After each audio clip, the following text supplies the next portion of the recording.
starting the 3.0 swap, taking out this tired old piece of shit 22RE, and then putting in the internet's most hated Toyota engine.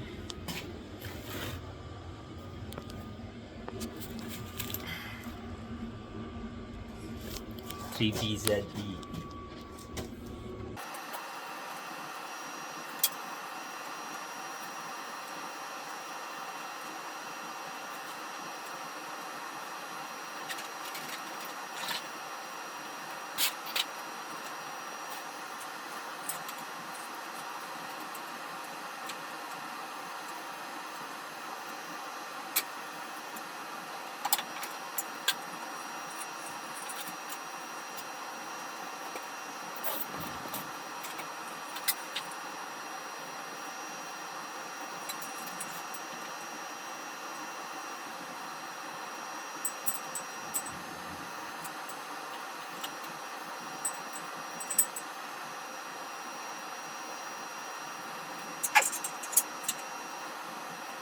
Fuck.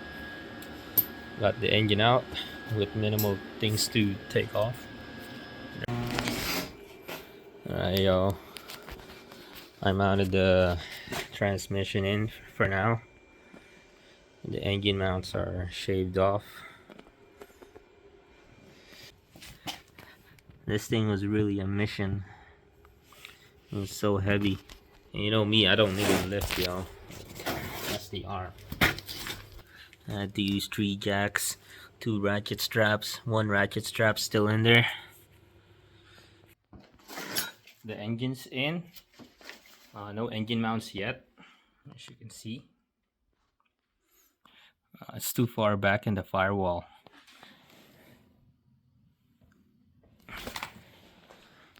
And the culprit is this. It's because I'm using a 22RE transmission mount. And you're supposed to do a V6 crossmember. I was reading the off-road solutions write-up on it. I didn't read the smaller. I didn't see the smaller part where it says you have to use the V6 crossmember. So I'm starting to chop it off, moving it forward. It said 3 inches, so we'll see where it sits. Anyway, when this is done, it's all gonna be 5VZ ready, so still a win for this modification. All those updates so far. Got some pretty nasty welds, and then there's this ground wire. It's just crunching away. Couldn't handle 220 volts of welding. Yeah, that's it for tonight. Gotta clean up. I'll bolt those on tomorrow and we'll see how it looks. Hey guys, this is a little bit of update from the last one.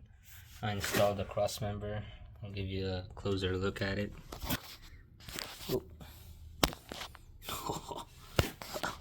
Moved it forward and lower a bit. It's by that much. Don't know how much, but it's by that much. And yeah, it's in. Alright, yo, I just finished welding the engine mounts. As you can see, no more engine hoist on the engine. It's not my best work. I'm not proud of it. It's still hot. It took a bit of adjusting. Spent like 30 minutes trying to adjust this machine, and all I got is some crappy unshiny. I even switched to a gas setup, by the way. A gas setup 220, and came out worse than my flux welding previously, so I'm not too happy about this stuff. Anyway, here's the welds. That one looks decent, but I don't know how much penetration that has. It was smoking though, so I don't even know, man. I've been trying to adjust this machine for the last 2 days, but no bueno. No good. The engine sits pretty level.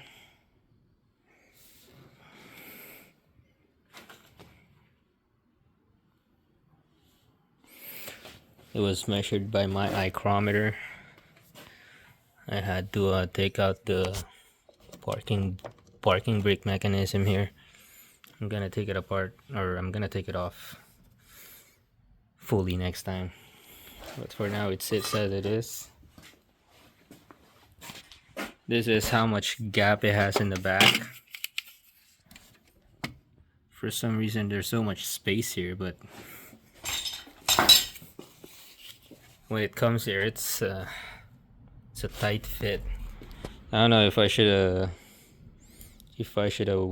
put it in farther.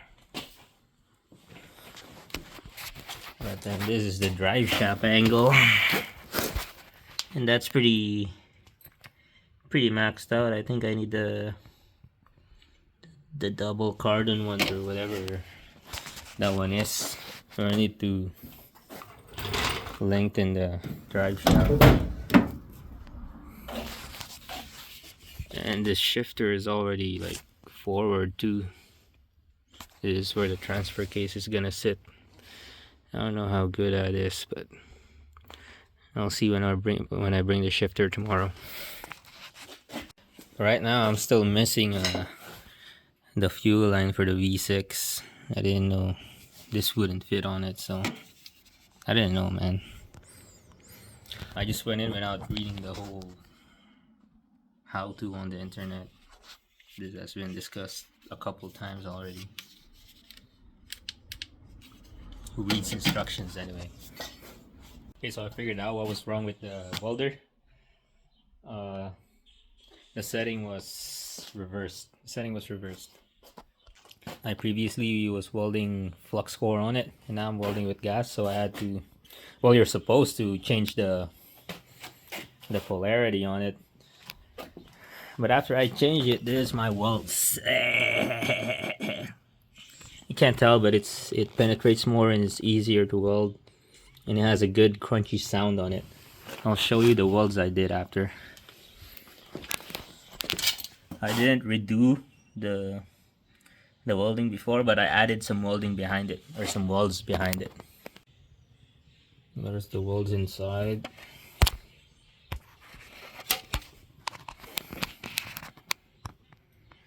Should be good and strong, hey? This is how much clearance I have with the diff also. The welder is dialed up. I can weld now, but unfortunately the important part of welding is done. It's mounted, it's bolted on, it's tight.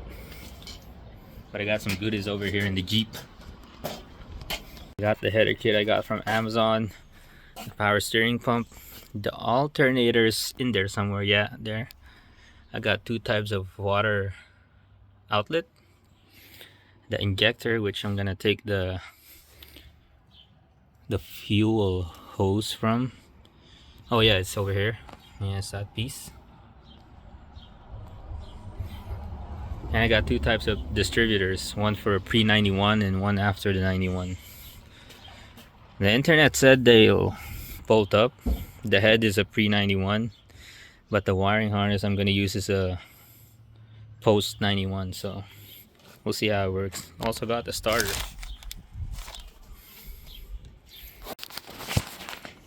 So the headers, it came with bolts. This one's, it's not even the same tread pitch. Can't use it, unfortunately. I have a little bit of problem with this thing. I lost the one that comes with it, but good thing I have another one.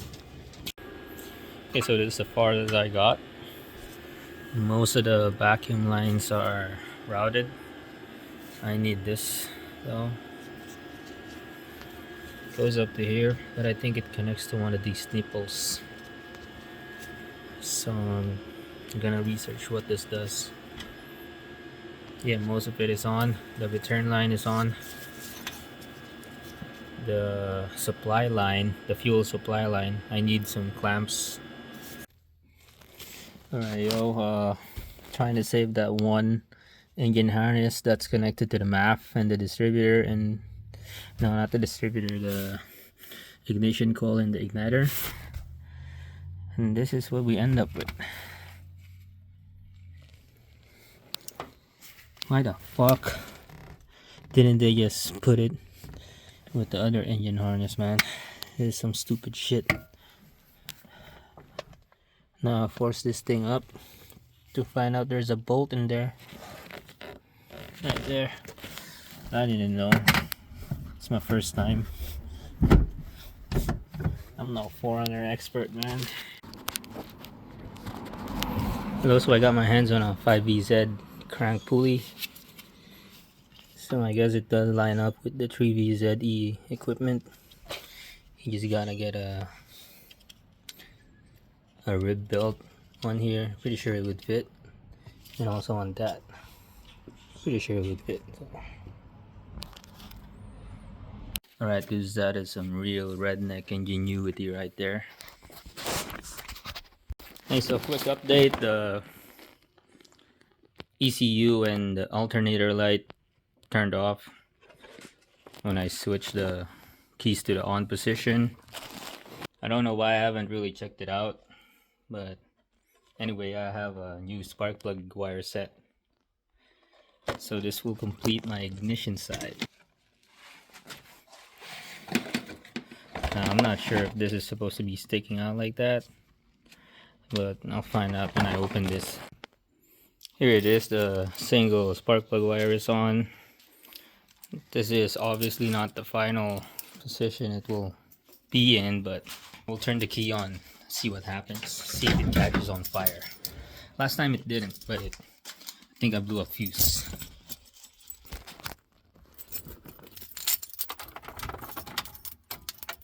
Nope, still not turning on. Means I wired up the check engine light good, but it wouldn't fire up, so figured it out. The igniter positive wire does not have power, and I traced it back to the ECU. I figured it out. I'm gonna fix it in a bit. After that, it should fire up, I think. Just finished temporarily wiring up the wires. I'll show you.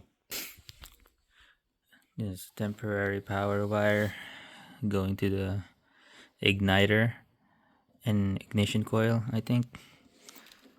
This is the starter wire. I need to plug that up. I'm gonna try and start it in a bit. And let's see what happens.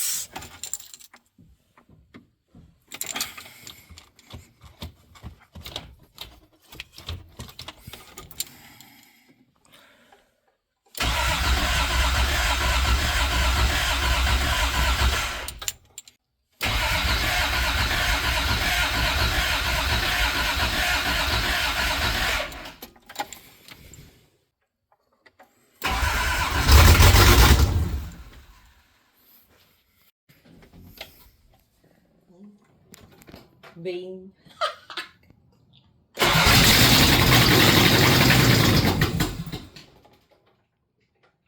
So it did a lot more digging. The 3VZ does start, but it only starts for like 3-5 seconds and then it dies. So Google AI told me it was a fuel pump not turning on after getting the key out of start. If that makes sense. It'll make sense if you look at the diagram in one of these Toyotas, but I found a broken wire. Found a bunch actually. Had to open the AFM harness, and like 4 wires are cut. So I gotta repair this, make it look nice, and see how I gotta find out where this is in the harness as well, so I can wire it up to the circuit opening relay. And it should fire up for more than 5 seconds after. Got this part sorted out.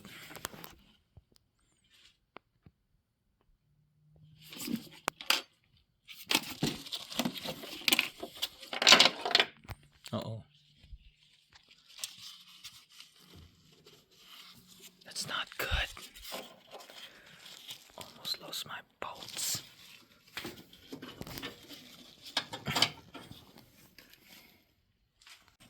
I didn't do this part. It was already silicone when I got it, so. Alright, my dudes, I think I connected all of the wires. Fuck, this pulled out. Fuck. All the check engine light wire pulled out, so just push that wire in. All connections should be connected. Yeah, all wires should be connected.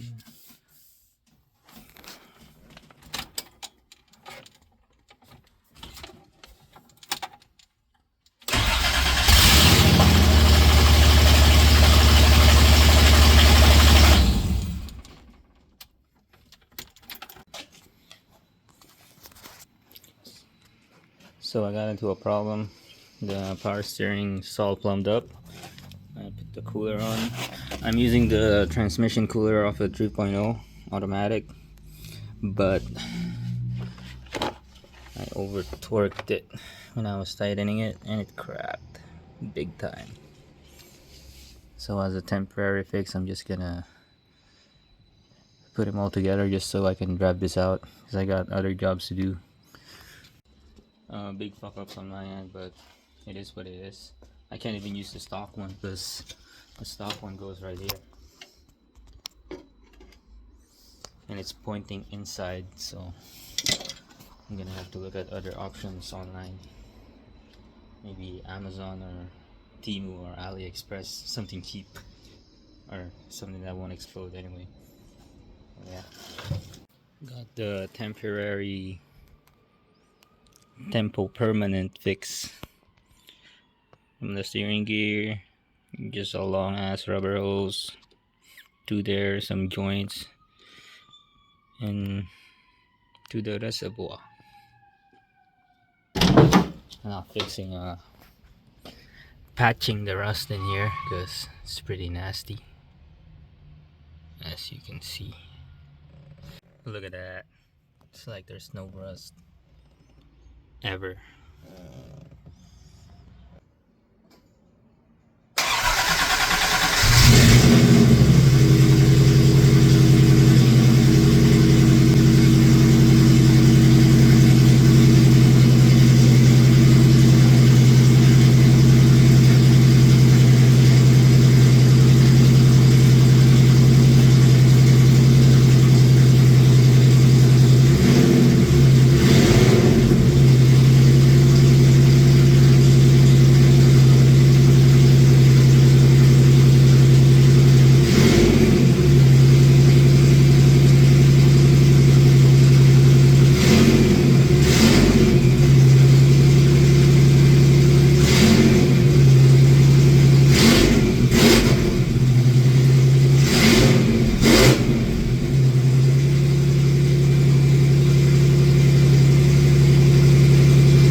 Dash is still inoperative for some reason, I don't know.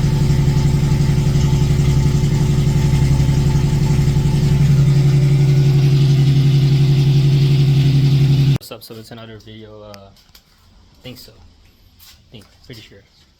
Last night I did or I stayed up late doing the hood, the grill, and the side grill pieces together.